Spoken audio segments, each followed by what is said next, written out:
Hello, friends. This is Grandma Joni. Now we have a request to do some more mature stories, which I've been wanting to do. And I just fell in love with this story. I read it the other night, and I thought we would try to read this.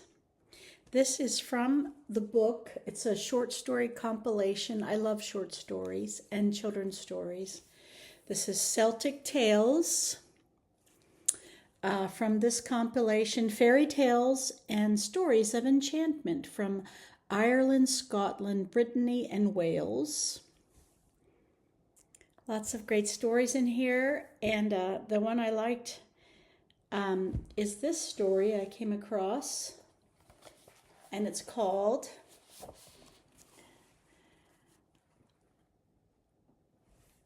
The Basin of Gold and the Diamond Lance from Brittany, which is the old world name for, hold on, my phone is giving me a trouble there. Brittany was the name years ago they used for the country England. So I'm going to try to read this to you. Page 91, The Basin of Gold and the Diamond Lance.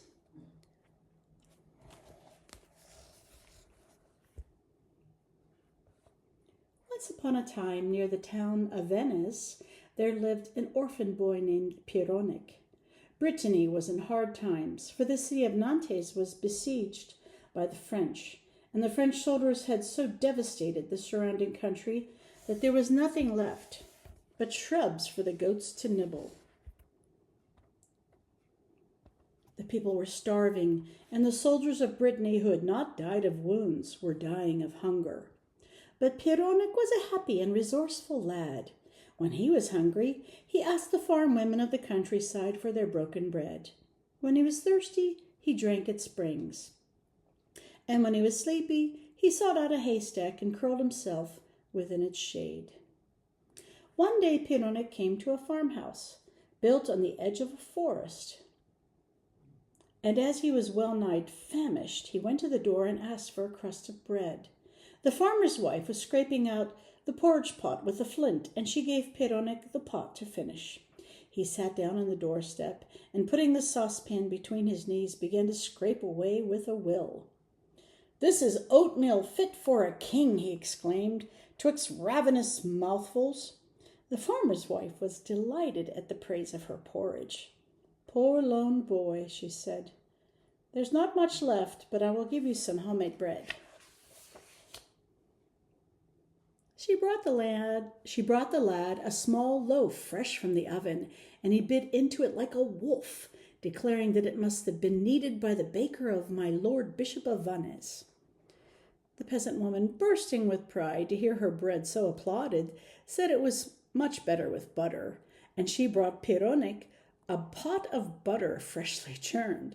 Pieronic spread it on the bread, declaring that there was no butter like it in all of the land of Brittany. And the dame was so delighted that she gave him a bit of last Sunday's bacon. The boy swallowed it as if it were spring water, for it had been many a long day since he had been so bounteously fed. Well, Pieronic was enjoying himself. A knight came running by and asked the farm wife the way to the castle of Cairglass. "Blessings on us! Can it be that you are going there?" asked the woman in astonishment. "Yes," replied the knight, "and for that purpose I may have come from a country so far away that I've been traveling day and night for many moons." "And what do you seek at Cairglass?" the dame inquired. "I'm seeking the golden basin and the diamond lance," the stranger answered. "Are they very valuable?" asked Pieronic, who was listening with both ears. "They're worth more than all the king's crowns in the world," replied the knight, for not only does the golden basin give you all the food you may desire, but if you drink from it, you will be cured of any sickness. As for the diamond lance, It will destroy all that it strikes. And who has this basin of gold and this diamond lance? Asked Pironic, amazed. They belong to a wizard named Roger, interrupted the farm wife, who had heard of the wizard before. He is a giant and lives in the castle of Cairglass. You may often see him ride near the edge of the forest. He rides a black mare, who is followed by her foal. No one dares attack the wizard, for he carries the magic lance. Yes, I am told he does not bear it in the castle, said the knight. Roger locks his lance and his basin in the dark keep beneath the ground, which no key can open. I plan to attack the wizard and win his magic treasures. You will never succeed, good sir knight, said the farm wife. More than 100 noblemen have tried this adventure, but no one has ever returned. I know that fully well, worthy dame, answered the knight, but I have had instructions from the hermit Apolivet. What did the hermit tell you? Asked Pironic eagerly. He warned me that I must pass through a wood where magic spells await me, and where I may lose my way, the king replied. If I succeed in passing through the wood, I shall meet an elf armed with a fiery dart that turns all it touches to ashes. This elf is guarding an apple tree from which I must pick an apple. And after that, queried Pironic. I must find the flower that laughs, the knight continued. It is guarded by a lion whose mane is formed of vipers. But I must pluck the flower. Then I shall have to cross the lake of 12 dragons and fight the six-eyed man. He is armed with an iron ball, which always hits its mark and then returns to its master. Is that all? Pironic asked. No, answered the king. For finally, I must go through the Valley of Delights, where I shall see everything that can tempt and hold me back. Then, when I pass the valley, I shall come to a river with a single fjord. There shall I find a lady draped in black. I must carry her across the river, and she will tell me what I must do next to gain my quest. The farm wife tried to persuade the knight not to undertake the venture. She felt assured no man could successfully undergo all these dire ordeals. This is not a matter that a woman can judge, announced the strange knight haughtily. And after the entrance to the forest had been pointed out to him, he spurred his horse and disappeared among the trees. The woman sighed, declaring that there will soon be another soul before the throne of judgment. Pironic was about to go upon his way when the farmer arrived from the fields. He was in need of a cow herd, and he had no sooner seen Pironic than he decided to hire him. Pironic was delighted to enter the farmer's service because of the good food he knew the farmer's wife would give him. So out in the field on the edge of the forest he went to watch the cows and to bring them home at sunset. One day shortly after this, as he was running to and fro among the cows, Pironic heard the sound of horses' hoofs and looked toward the forest. He saw the giant Roger riding his black mare and followed by her foal. On a cord around the giant's neck hung the golden basin, and in his hand he bore the diamond lance. Pironic, frightened, hid behind a bush until the giant had passed by and disappeared among the trees. Several times after this, the wizard Roger rode past Pironic, until at length the boy grew quite used to seeing him and no longer ran to hide. Instead, Pironic fell to thinking how much he himself wished to follow the adventure of which the knight had told. And what a glorious thing it would be, he mused, to get possession of the golden basin and the diamond lance. One afternoon, when Pironic was alone in the meadow watching the cattle, he saw a man with a flowing beard standing at the edge of the forest. Pironic wondered whether he were a stranger come, like the knight, to seek his fortune. Approaching the bearded figure, he asked him if he were looking for the road to the castle of Cairglass. No, I'm not looking for it, answered the stranger, for I already know it. You have been to Cairglass, and the giant did not kill you? Exclaimed Pironic. Roger has nothing to fear from me, the white-bearded man replied. I am the sorcerer Bryac, Roger's elder brother. When I wish to see him, I come here. And as I cannot go through the enchanted wood without being lost in spite of my magic power, I called the black colt to show me the way. As he spoke, he stooped down and drew 3 circles in the dust, muttering magic words, and then cried aloud, Full, free of foot, full, free of tongue, full, here am I, come to me, O come. Free of foot and tongue, full, here wait I. The little horse appeared at once. Bryac put a bridle on him, swung up on his back, and disappeared into the forest. Pironic said nothing of this to anyone, but now he understood that the first thing necessary to get to the castle of Cairglass was to ride the colt, who knew the way. The boy did not know how to draw magic circles, nor how to say the magic words, but he did remember the verse to call the colt.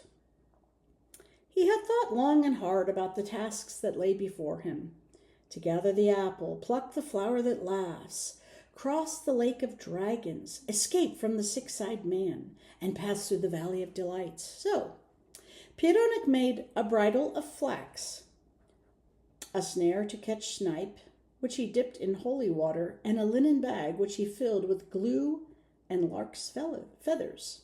Then he took his rosary, a wooden whistle, and a bit of bread rubbed with rancid bacon. With these things, Pironic was ready to begin the adventure.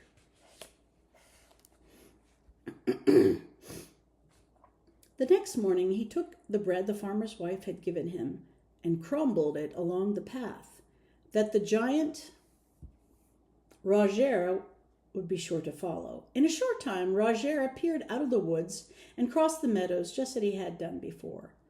But this time the colt, smelling the bread, sniffed the ground and stopped to eat the crumbs, and thus was soon left alone as the giant on horseback passed quickly on among the trees. Then Pironic sang in his clear voice, Full, free of foot, full, free of tongue, full, here am I, come to me, O come. Free of foot and tongue, full, here, wait, I.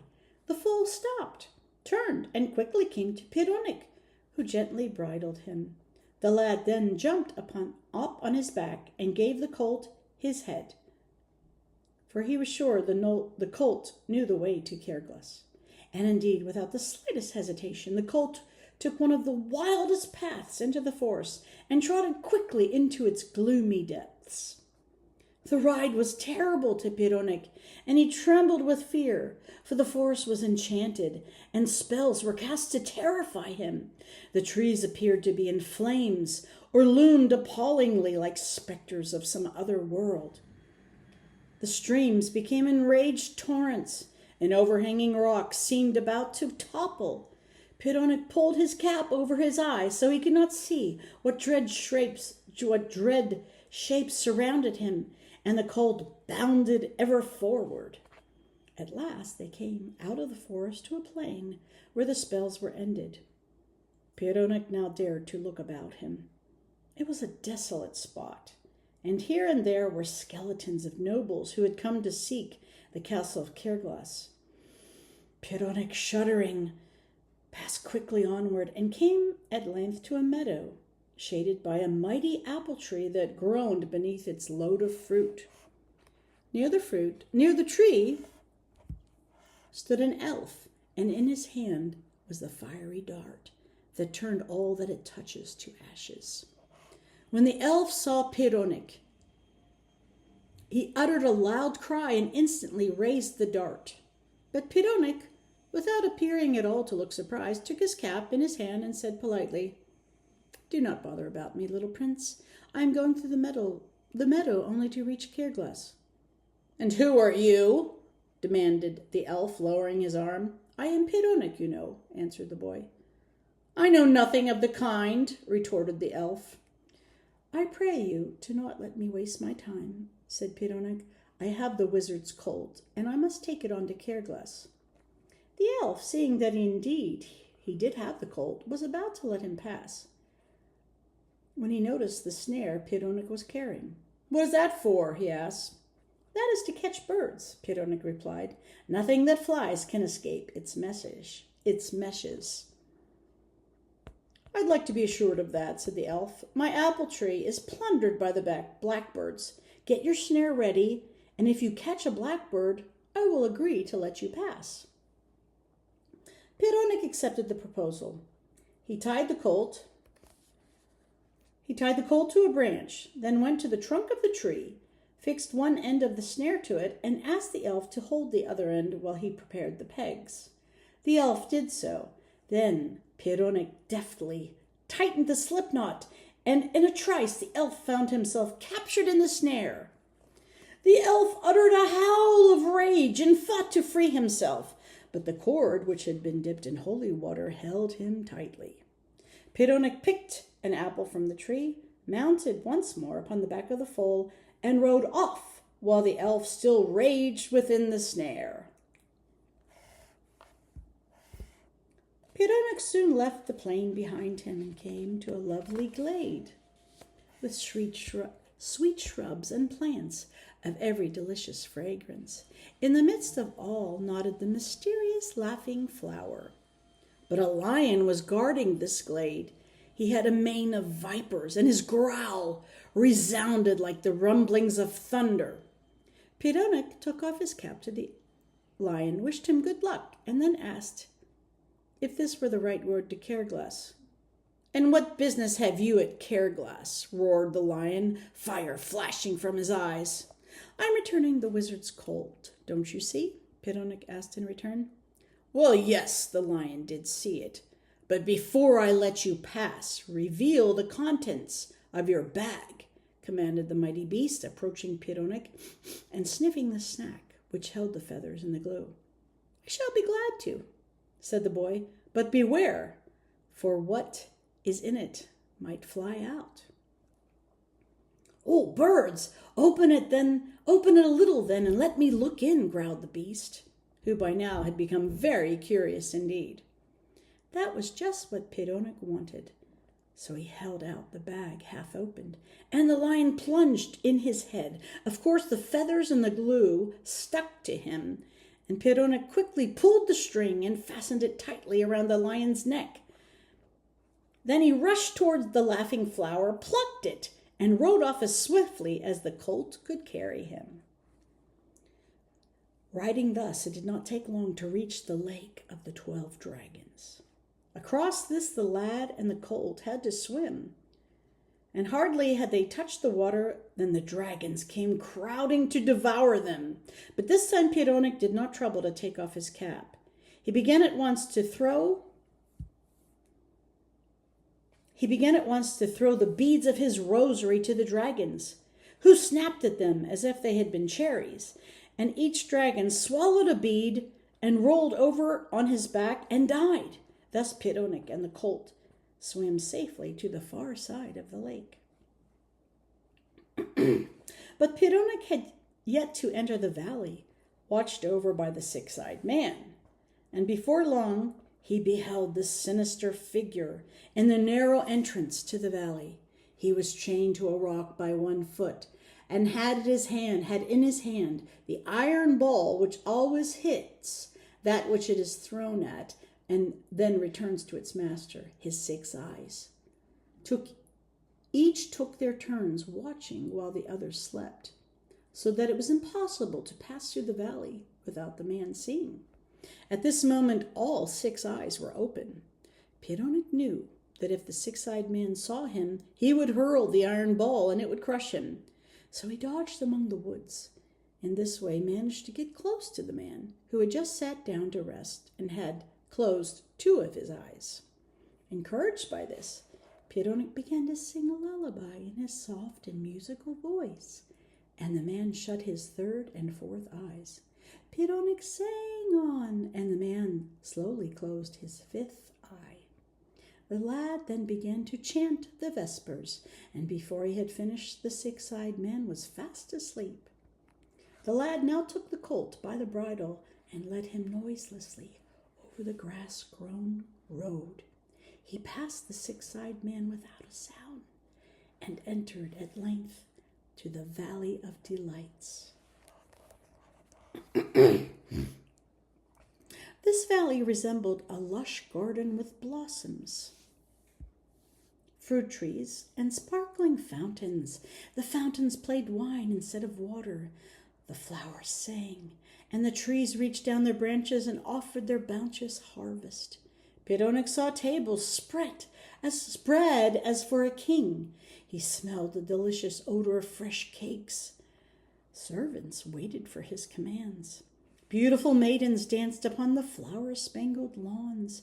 They called to him by name and invited him to join the revelry.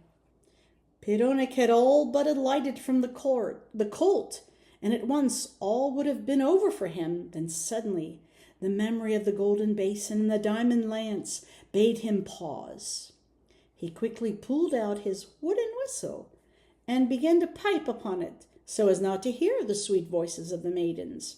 He ate his bread and rancid bacon, so that he no longer smelled the enticing food upon the tables. And he fixed his eyes on the colt's ears, so he could not see the lovely dancers. In this way he proceeded through the valley without any mishap, and at last in the distance beheld the castle of Cairglass. But as he was cut off from it by the river with one fjord, the colt knew the fjord well, and going directly to it, strode out into the water. Then Pieronic looked about him to find the lady who was to take him to the castle, and there she was seated on a rock. She was dressed in black satin, and her face was as dark as the shadows of night. Pieronic pulled in the colt, and taking off his cap, bowed to the lady. "I have been waiting for you," she said. "Will you tell me what to do next?" Pieronic asked. "Yes," replied the dark lady,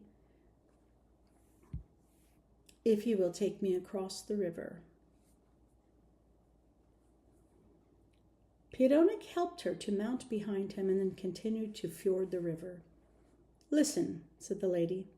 "The apple tree, which was guarded by the elf, is a magic tree, and if you can persuade the giant Roger to eat the apple which you have brought, you may win the golden basin and the diamond lance."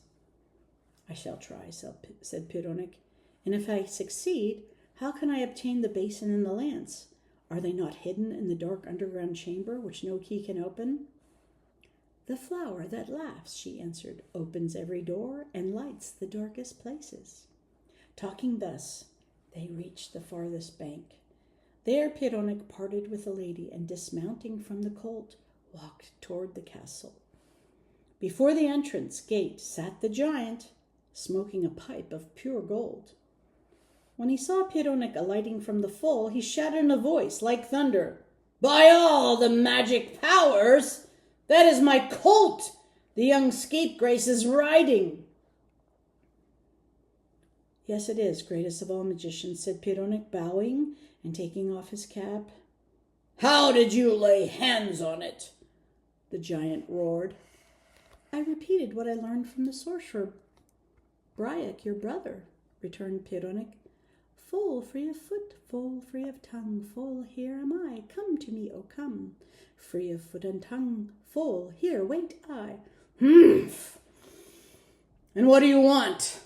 demanded the giant.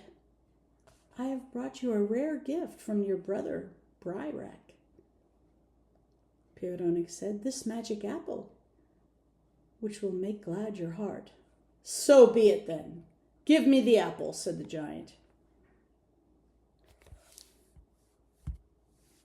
Pieronic obeyed, and Roger took the apple, but no sooner had he bitten into it than he suddenly turned into a dwarf, so small that he did not reach the top of Pieronic's shoe, leaving him raging and running about in circles. The lad then entered the castle, holding the laughing flower. He passed through the 50 rooms and one, and came at last to a silver door. The door was locked with a ponderous lock, but yielding to the laughing flower, it swung open. Pieronic, still holding the flower before him, entered and beheld the golden basin and the diamond lance. Hardly had he seized them that the earth began to quake. Thunder rolled and lightning flared, and suddenly the castle vanished, and Pironic found himself once more in the field among the cows.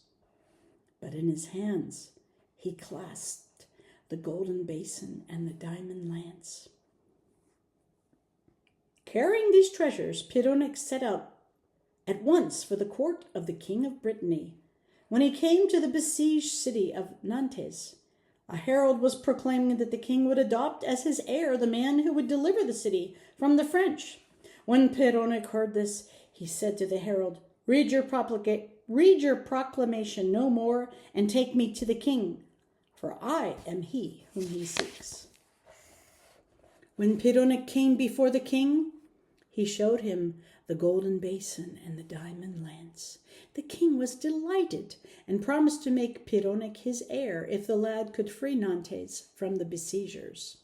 And the king fulfilled his word, for with the diamond lance, Pironic quickly swept Brittany of all its enemies, and with the golden basin he restored the wounded Breton soldiers. Pironic became rich and had many children, to each of whom he gave a kingdom when he inherited the throne. But some say that the wizard Roger succeeded in winning back the golden basin and the diamond lance, and no one could ever find them, no matter where they seek. The end. I hope you liked the story. I liked it a lot.